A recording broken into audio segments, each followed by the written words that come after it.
সূরা আন-নাস। বিসমিল্লাহির রহমানির রহিম।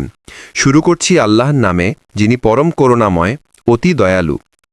কুল আউযু বিরাব্বিন নাস, বলুন, আমি মানুষের প্রতিপালকের কাছে আশ্রয় চাই।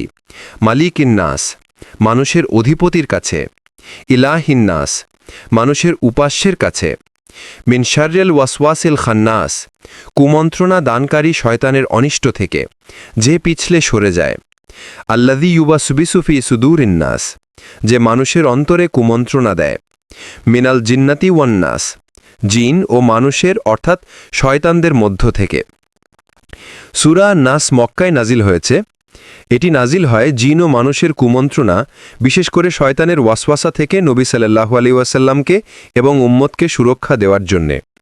শয়তানের ওয়াসওয়াসা ও কুমন্ত্রণা থেকে রক্ষা পাওয়ার দোয়া হিসেবে মানুষের অন্তরে যে খারাপ চিন্তা ঢুকে পড়ে, শয়তান যে লুকিয়ে লুকিয়ে প্ররোচনা দেয়, সেগুলো থেকে আল্লাহর কাছে আশ্রয় চাওয়ার শিক্ষা দিতে এই সূরা নাজিল হয়।